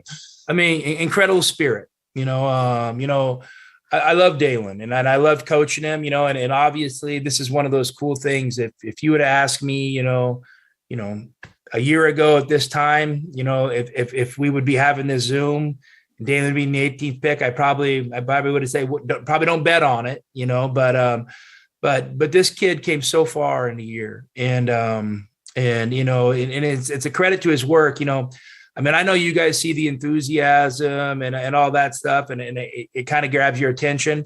I mean, to me, the way I experienced it was very authentic. And he practiced his butt off every day. He comes to work with a smile on his face.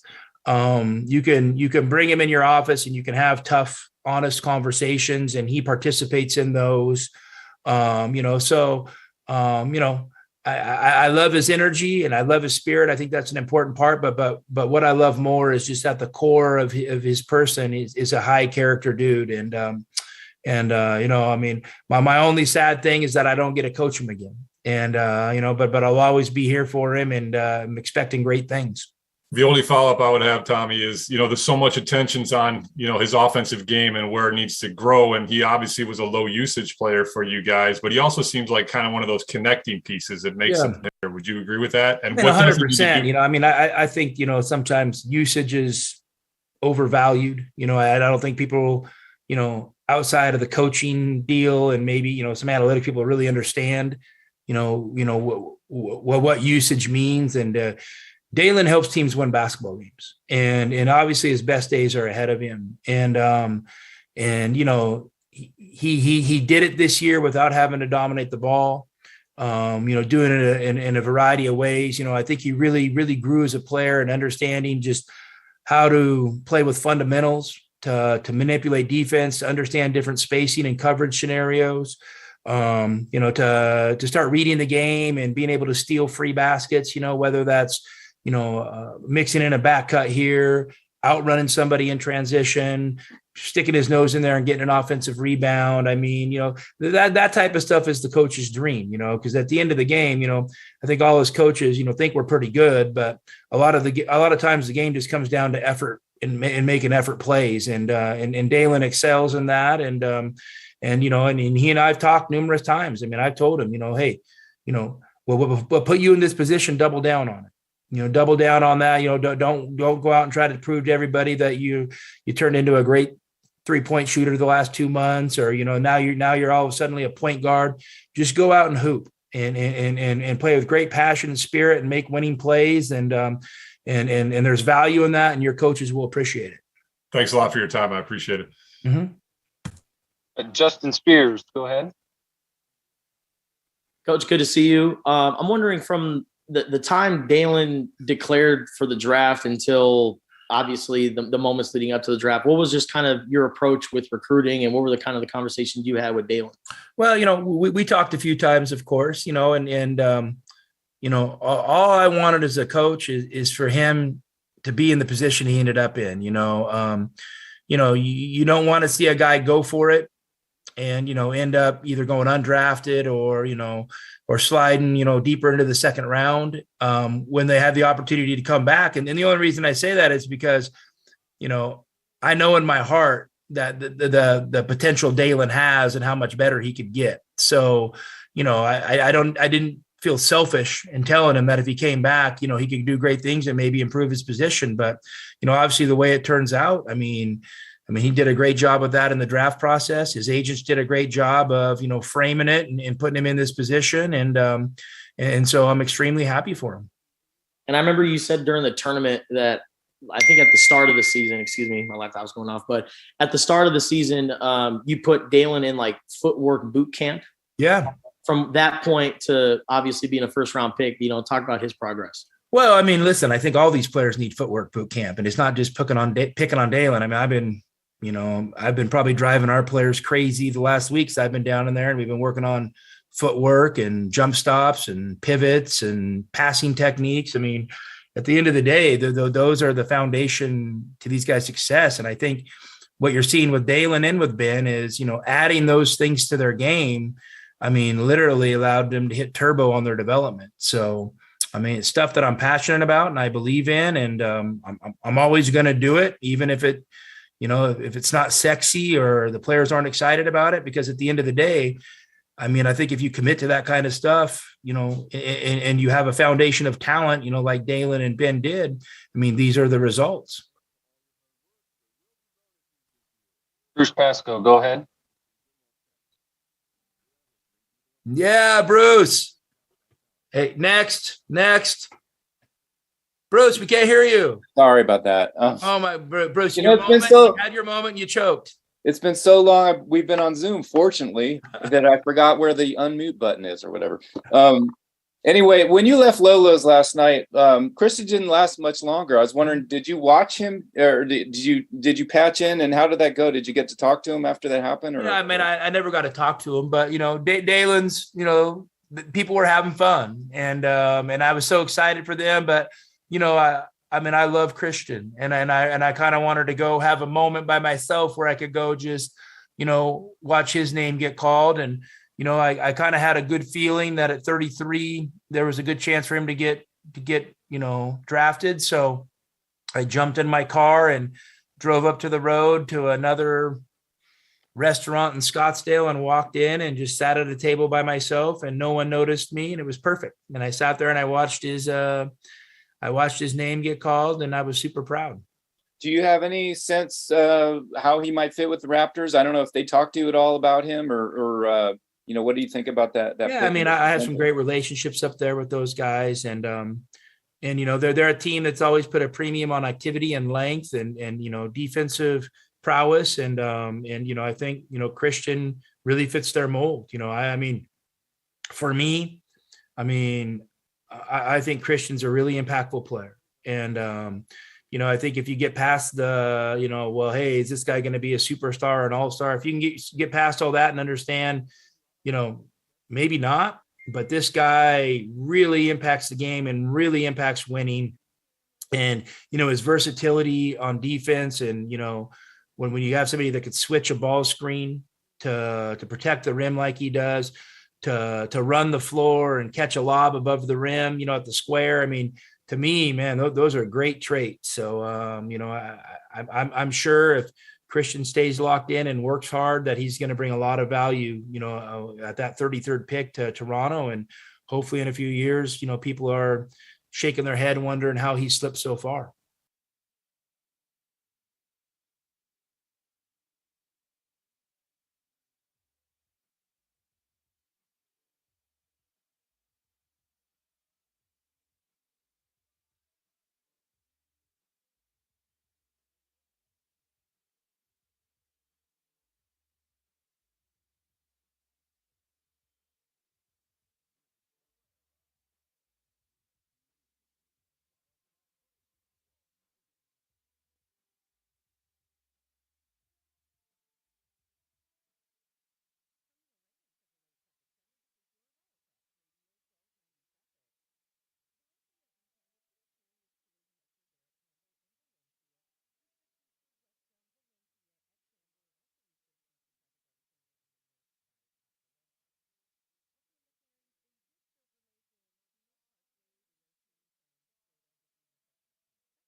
This is David Amon, and here's what's trending on 1290 here at 4:43. After adding Bet Shelby to Adia Barnes' staff, the Wildcats women's basketball team have also hired Kayla Scott from Stephen F. Austin, where she will now take on the same role she had at Stephen F. Austin, which is the new director of basketball operations. The Mercury dropped their game yesterday to the Lynx for their third straight loss as they now fall to last place in the Commissioner's Cup standings out west. After Kenny Atkinson pulled out of the Hornets job, Charlotte has decided to bring back Steve Clifford for his second stint with the Hornets as head coach. And the top high school recruit in women's basketball will be heading out to LSU as 2023 prospect Michaela Williams officially commits to go to the Bayou and play for the Tigers. That's what's trending locally and nationally here on 1290. Still more to come on the Rich Herrera Show. This is Wildcats Radio 1290. This is the Rich Herrera Radio Show. Now streaming on Facebook Live and YouTube at Wildcats 1290 and our website, wildcatsradio1290.com. We continue with you here on Wildcats Radio 1290. Of course, everybody in town buzzing. 3 Arizona Wildcats taken. In the NBA draft last night, there was a whole bunch of draft action. So, to talk about all the rumors and innuendos and the signs and trades and the moves that we're going to see made in the NBA, especially with DeAndre Ayton and some others, let's run out to our guest hotline. Joining us right now, NBA insider reporter, Fast Break on Fan Nation, part of the SI Now Network. You can read his work at SI.com. Brett Siegel joining us here on Wildcats Radio 1290. Do your thumbs hurt today from all the tweeting you did last night? Everything hurts, and my mind hurts. I'm ready for a little bit of rest before we hit free agency, that's for sure. Well, you know what? And I've covered the Major League Baseball draft. I've been there at the NFL, cover the NFL draft. The NBA draft moves a lot quicker. They don't dilly-dally around. It's just boom, boom, boom, boom, boom. It seems like the pace is a lot more TV-friendly. It's one thing after another, and for example, if a team's on the clock at 10, we're already talking about who's going to go 13th or 14th, and we're already talking about deals in the 20s. So it's just nonstop action with the NBA draft, and that's what makes it one of the best times of the year. All right, we're going to ask you about the 3 players from the University of Arizona in just a moment, but let's start with all the behind the scenes and the stories, and there's a couple trades and some rumors of everything else going on. Just give me your big takeaways from NBA draft night with all the stories other than those who got picked and they're going to start their pro careers. Well, I think the biggest thing was Paolo Banchero going number 1 overall. A complete smokescreen was put up throughout the entire pre-draft process by the Orlando Magic. It looked like they were going to be taking Jabari Smith Jr. They were showing a lot of interest in Jabari Smith Jr., but Paolo Banchero was their number 1 guy the whole time, and nobody seemed to know that. So props to the Orlando Magic for hiding that one. And Jabari Smith Jr. winds up going number 3 to the Houston Rockets, a pretty good consolation prize for the Rockets, given that they wanted Paolo Banchero. But I think one of the biggest storylines to me is Jaden Ivey falling to 5th overall, with many saying that he's the best prospect in this draft class, right up there with Banchero and Chet Holmgren and Smith Jr., like I mentioned before. Jaden Ivey's the best guard prospect in this draft class. He goes to a system where he's going to be in the backcourt next to Cade Cunningham, potentially one of the best duos in the backcourt in the NBA for at least the next decade. Definitely has all-star potential there. And then a little bit later, they traded for Jalen Duren, who's one of the best two-way centers in this draft class, one of the best big men in this draft class, and can address an immediate need for them in the front court. So I really like what the Detroit Pistons did here. And all throughout the draft, I feel like a lot of teams did really well for themselves, both with trades and drafting guys that fell to them. Okay, this is a clown question, but Brett Siegel's joining us right now. Help me out just a little bit. Why did the Magic have to play a smokescreen if they had the number 1 pick? Was there a reason for that?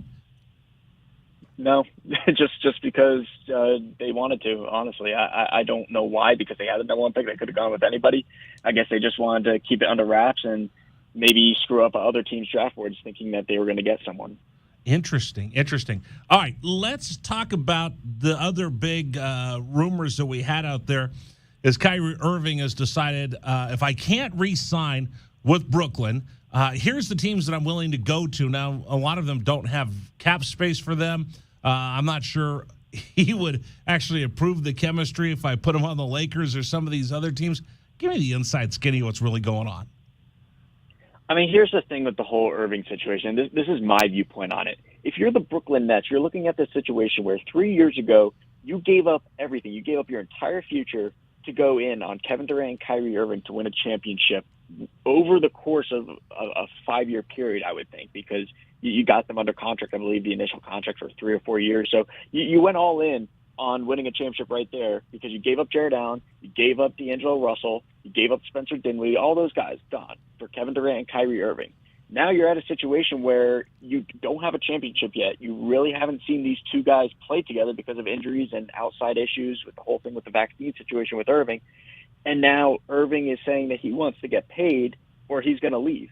Here's my thinking on this. Give Kyrie Irving a blank check. And maybe I sound crazy for this, but you gave up everything for this guy. Just give him the money. Keep him with Kevin Durant. You have Ben Simmons. You have Seth Curry. You have Patty Mills, Joe Harris coming back. Maybe you bring in a few veterans in free agency. And to me, that team is a championship contender if you just pay Kyrie Irving and suck it up. Because if you get rid of him, who are you going to replace him with? There's no other all-star in this league that you can feasibly trade for or sign that's going to want to play there with Kyrie Irving and Kevin Durant leaving after a 3-year period. That looks terrible on the front office and management and ownership and the organization as a whole. And if you get rid of Kyrie, like I mentioned, you're getting rid of Kevin Durant now, and you're stuck with just Ben Simmons being on this team. You're going to be the laughing stock of the NBA. You have no draft picks for at least the next 7 years. I believe they are all owned by the Houston Rockets because they traded for James Harden in yet another failed experiment. So to me, this is a no-brainer. You have to pay Kyrie Irving. Otherwise, you're going to be rebuilding as a franchise for the next 5 to 7 years. I mean, it's just such an ugly situation. You gave up so much. You let the guys come in. They played super team. I talked about this on CBS last night that, you look at the super teams. You look how the Nets are put together. You look how the Lakers are put together and how dysfunctional it is. Yeah, I mean, it's really weird to see, but at the same time, you look at the two teams that were in the NBA Finals this season, the Boston Celtics and the Golden State Warriors, and they really didn't build their teams through free agency. Both those teams have been built through the drafts and maybe a couple trades here and there through the years. But, I mean, they basically drafted their entire team, and I think you're going to see a lot more teams taking a page out of that book because it's worked for the Warriors. That's 4 championships in the last 8 years now. SI Now's Brett Siegel joining us here on Wildcats Radio 1290. All right, the other big rumor going around, and I had people calling up during the show last night during the draft about this, was what's going to happen with DeAndre Ayton. Obviously, he leaves with a bad taste in his mouth. He and Monty Williams didn't talk after the NBA Finals, which I thought, wow, you want to talk about leaving somebody with a really bad taste in your mouth. You didn't give him the contract, and then you don't talk to him as he walks out the building after the disappointing loss to the Mavericks. What's the latest? Yeah, so, I mean, the Suns and general manager James Johnson said nothing's changed in regards to DeAndre Ayton and his potential free agency coming up. They say that he still remains a huge part of what they want to do and what they see themselves doing. So maybe this is, again, just a smoke screen that they're putting up to kind of drive the price up for sign and trade talks. But I do think that there's still interest from James Jones to want to keep Ayton. Now, the question is, does Ayton want to stay there? Because it seems like that there is some turmoil from within that he wasn't agreeing with Monty Williams near the end of the season in the playoffs.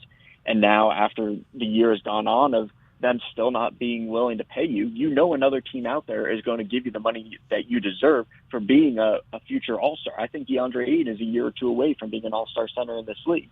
So he's already a top 5, top 10 center, and you're not going to pay him if you're the Suns. Another team will, and I think that's kind of where we could see a sign and trade scenario in the offseason develop, and whether that's the Detroit Pistons, maybe it won't be them because they just got Jalen Duren.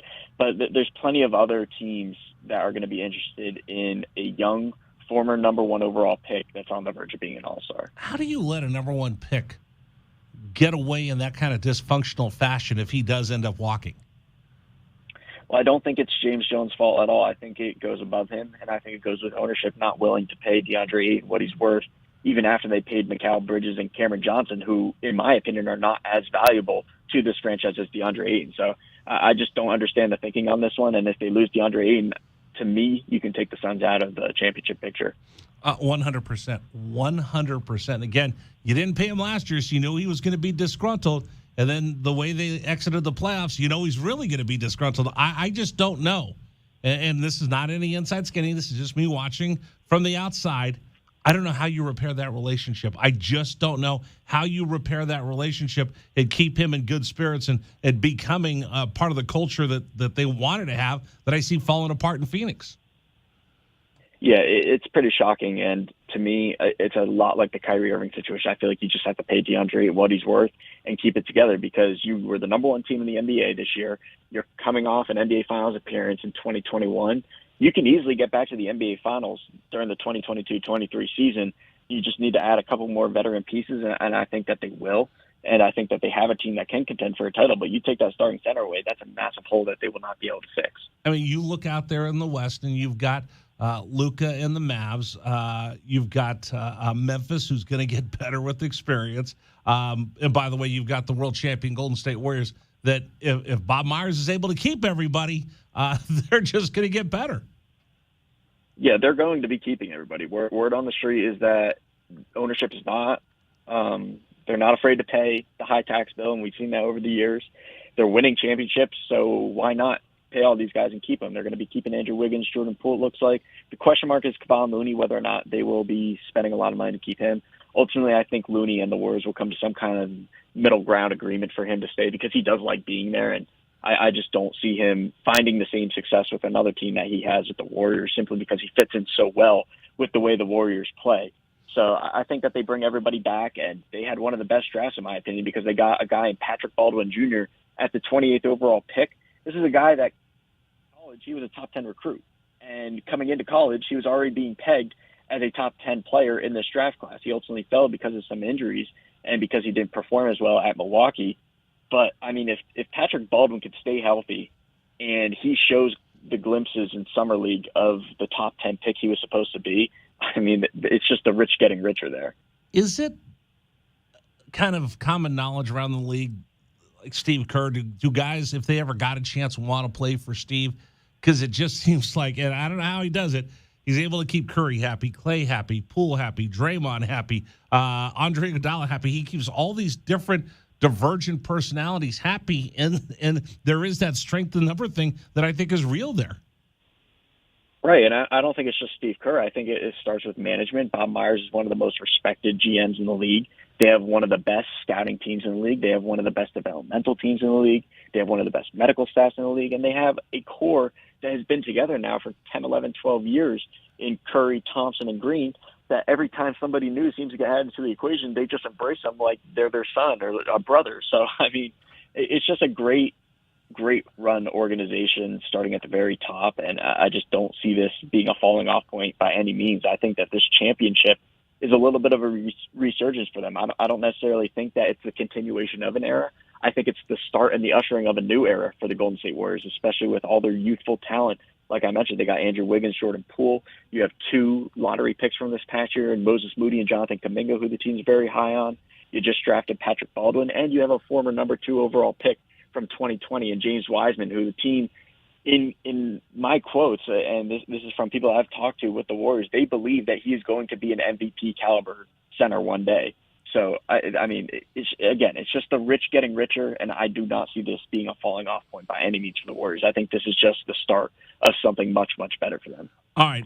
Brett Siegel joining us right now, part of SI Now. You can read him, SI.com. Let's talk a little bit about the Arizona Wildcats last night. 3 players taken in the draft. Ben Mathurin goes number 6 to the Pacers. Talk to me about that marriage and what he should expect and what they're looking for. Yeah, the Pacers really fell in love with Mathurin throughout the pre-draft process. He was a guy that they really zoned in on. It was Mathurin and Keegan Murray, from what I was told, were the 2 guys that they were really considering there at the 6th pick. When Murray went forward to the Kings, it was an easy pick for them. They were going to go with Mathurin. And he brings a lot of upside, not only as a capable shooter out on the perimeter, but they really like his athleticism, his length, and his ability to potentially be another star next to Tyrese Halliburton long term. So that really seemed to be the direction that they were going. Dyson Daniels from the G League was another player that I had heard that they were really high on.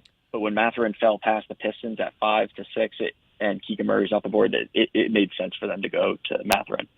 All right. You saw Dalen Terry, who I honestly, Brett, I thought he was going to put his toe in the water, get feedback, come back to the University of Arizona, lead them to another number 1 seed of the tournament, but his stock just kept rising and rising. I spent the morning doing radio in Chicago today, and they had all kinds of questions about Dalen Terry, and by the time we got done, they're agreeing with me. I love this kid and the potential. Yeah, a 6'7" combo guard with a near 7'1" wingspan. He can play the point guard position as a primary ball handler. He can play off the ball. At his length and his height, you could potentially even put him on the wings. And a team like the Bulls, where you already have a strong backcourt, maybe that's something that they'll look to do, because you got Lonzo Ball if he comes back from his knee injury, Alex Caruso and last year's draft pick in Ayo Dosunmu.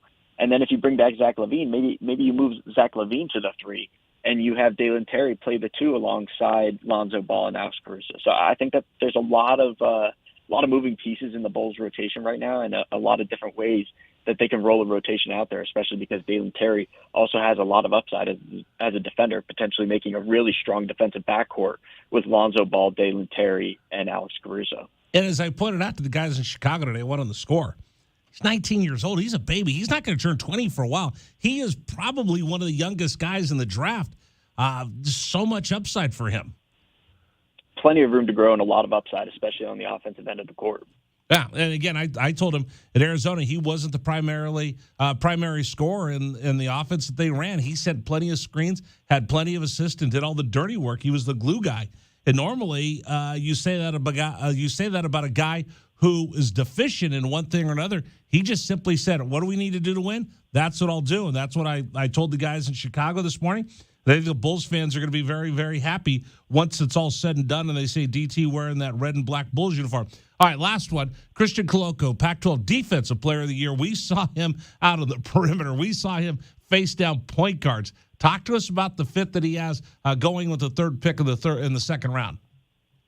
I think it's a good fit for the Toronto Raptors simply because they've had a hole at the center position ever since they won the championship in 2019. Marc Gasol and Serge Ibaka left, and they really haven't found that key center guy yet. They put Pascal Siakam there at times. They put Precious Achiuwa, but they really needed to address center in the draft or in free agency.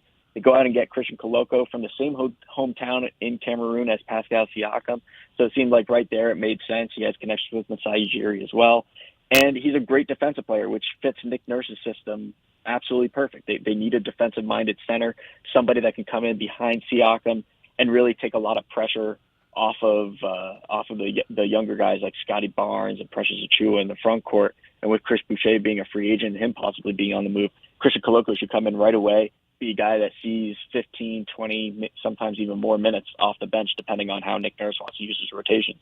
So it seems like all three of my guys from Arizona found just the right landing spot in the draft, that they're going to get opportunities. There's doors that are going to be open for them, and they just have to keep working hard in order to establish themselves in the league. I think so. I think all these guys, Mathurin could potentially be a starter from day one. It depends how they roll out their rotations because Buddy Hield was in a starting spot at the end of the year, and you obviously have trade talks still going on with Malcolm Brogdon. So if they move Malcolm Brogdon or move Buddy Hield to the bench, that opens up a starting spot for Mathurin right there. Dalen Terry, I think, will come off the bench kind of as a sixth or seventh man for the Bulls early on with the potential of being a starter maybe a year or two from now. And then same thing kind of goes with Christian Coloco, as I just said with Dalen Terry. He's going to be coming off the bench as their sixth, seventh, eighth option and just providing depth behind Precious Achiuwa and Pascal Siakam, potentially getting a starting center spot moving forward. Okay, so now the draft is over. Deep breath. Whew. What's next? Well, we got NBA free agency just around the corner. They haven't given a firm date on when it begins yet, but it will most likely begin either June 30th or July 1st or the following week. So it's a quick deep breath, and we're resetting for free agency, which could be very interesting with some very, very interesting names potentially hitting the open market. Yeah, I can't wait to see if KD is going to go out there, what's going to happen with Ayton, like we talked about, Kyrie, and there's a bunch of other names out there. So you will be very, very busy. Check them out. You can find him as part of SI now is where he's writing. You can read him on SI.com. Brett, I really appreciate you coming on the program and joining us, and I can't wait to get you back on again. Absolutely, Rich. You have a good one. All right, we'll continue with you. This is Wildcats Radio 1290.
Wow, what a day we've had. Pretty incredible. Bill Baith joined us on the program. That was Dragon Ball. That was pretty cool, right? Yes, that was very, very nice. You heard Tommy Lloyd's comments today when he talked to the NBA media. And then Brett Siegel came by from Sports Illustrated. I got one more special guest coming up on the program. Remember, we're going to take Monday, Tuesday, Wednesday off, not because we want to, but because Dragon Ball's decided that he's going to remodel the studios. That was not my decision. Oh, I'm blaming that all on you. Today's program brought to you in part by PGA Tour Superstore. This weekend, what are you going to do? Well, since I don't have to work Monday, Tuesday, Wednesday, I might go play some golf. What do I need? Golf balls. Where do I find them? PGA Tour Superstore, the largest selection of golf equipment anywhere in southern Arizona. You can find Pro V1s, which I would lose in the desert. You can find TaylorMades, which I have a chance to keep in the fairway. Maybe. Callaway, Bridgestone, Wilson, Noodles, whatever you play, they have them there. They got great everyday prices. Need a new pair of golf shoes? They got them right there. Nike, Adidas, Echo, Puma, New Balance, Skechers, FootJoy. And here's the great deal for you. For just being a listener to this radio show, I'm giving you my hookup. You go in, you mention Wildcats Radio 1290, you mention Rich Herrera, you will get $20 off a purchase of $150 off a purchase of $250 or more. Restriction applied. Pink Titleist, FootJoy not included in this promotion. Everything else, giddy up. Oracle and Limberlost is where you'll find PGA Tour Superstore. Shop with the pros at Tucson's PGA Tour Superstore, home for golf pros and beginners. All right, we're going to get out of here in just a minute because I want to replay our interview with Bill Baith. If you didn't listen to it, it's pretty spectacular. But I have one special guest I'm going to bring on the program. Folks, you hear me talk about him all the time. He is my son. He is my pride and joy. He is my hero. And we've talked about him battling with the COVID disruption. He goes to a federal service academy. They were taking Physics 2 and Calculus on Zoom. He struggled a little bit financially, but academically. I've been struggling financially. He's been struggling academically. But as I was driving home yesterday for the program, I got the call. He said, Dad, I passed all my classes and I'm going to sea. So I just wanted to bring him on the program to say congratulations and tell him how much I love him. Mijo, where are you right now? Right now I'm sitting in Bayside, which is a neighborhood of Queens, right outside one of my favorite bars in New York City. What? You're supposed to be studying. School's over. I got nothing but time to kill now. All right. So where are you? Sitting outside Brian Dempsey's Irish Pub in Bayside. All right. You got through your classes. And I've been talking about them like, come on, you needed to get a couple C's. You needed to get, you know what? D's get degrees. Physics 2, you got through it. I told everybody you needed a 51 on the final or better to pass. What'd you get? 68. There you go, there. I've never been more excited to get a D in my life. I've never been excited for you to get a D in your life, and you did it. The other one you had to pass was terrestrial navigation. You needed a 70. What did you get? I got a 70.2. There you go. Hey, go for the meaty part in the middle of all this, right? Yes, sir. What was it like trying to get through all these? It was a grind. Honestly, it was kind of nonstop for like 3 months straight of just like nose to the grind hard work. You don't get to leave campus very often unless your dad comes to town and takes you out drinking in Times Square. But I mean, you guys are there 6-7 days a week with ever leaving campus. Pretty much. There are some people that just don't leave campus, period.